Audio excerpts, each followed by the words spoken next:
सनातन धर्म में अनेक तीज त्योहारों के साथ उनके अधिपति देवी देवताओं की भी अपनी एक अलग अति निराली महिमा का गुणगान शास्त्रों में किया जाता है। माता पार्वती के अनेक रूपों में एक स्वरूप माता गणगौर का भी पूरे मालवा और निमाड़ में पूजा जाता है। माता गणगौर का यह रूप बहन और बेटी के रूप में मनाया जाता है। जिस तरह से ससुराल में ब्याह की गई बेटी अपने मायके में मेहमान के रूप में आती है, उसी तरह हर साल चैत्र नवरात्रि की तीज के दिन माता गणगौर का भी आगमन होता है। माता की स्थापना की जाती है। नवरात्रि के पहले 5 दिन, 7 दिन या 3 दिन पहले माता के ज्वारे बोए जाते हैं, जिनकी संख्या 3, 5, 7 की संख्या में ज्वारे बोए जाते हैं। किसी परिवार में इनकी संख्या 9 भी मानी गई है। ठीक तीज पर्व के दिन माता की चौकी सजाई जाती है। एक पाटे पर ज्वारों को स्थापित कर माता गणगौर का रथ या प्रतिमा सजाई जाती है, जिन्हें सुंदर वस्त्र और आभूषणों से सुसज्जित किया जाता है। इसके बाद घर की महिलाएं माता की बड़े ही श्रद्धा भाव से पूजा करती हैं।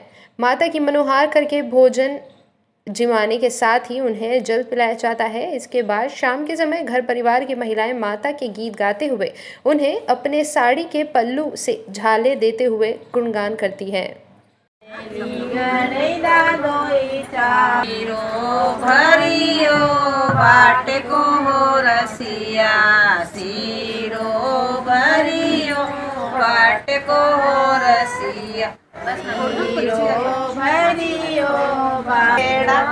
बिंदेली गई हो रसिया तपे कने लागोगी जी मारी सुनो जी मारी तेरा गई हो रसिया मेरी भरियो बाट को हो रसी भरियो बाट को हो रसिया मेरी भरियो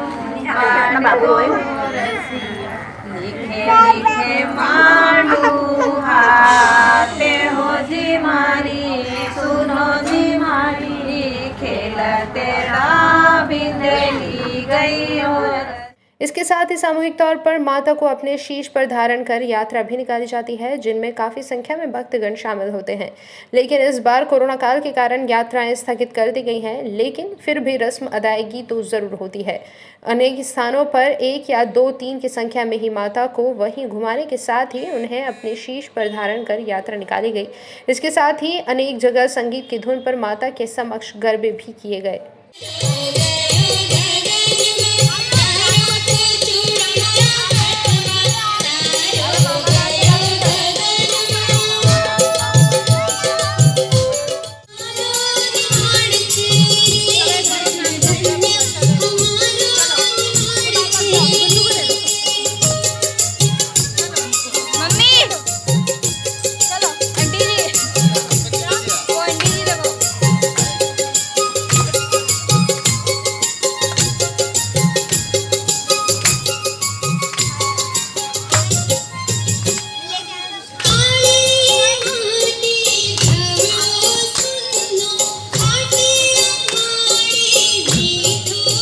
एक प्राचीन कथा के अनुसार किसी बात पर माता पार्वती एक बार शंकर जी से रुष्ट होकर चली गई थी, जहां उन्होंने एक गांव में किसी व्यक्ति के यहां कन्या रूप में जन्म ले लिया था। लेकिन समय के साथ ही जब उनकी आयु बढ़ी तो उनके गुण रूप भी प्रकट हो गए।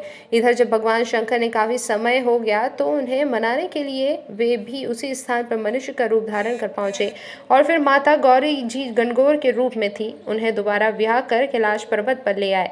तब माता की महिमा का रहस्य पता चला था कि वह आदिशक्ति माता पार्वती हैं, जो उनके यहाँ बेटी के रूप में रह रही थी।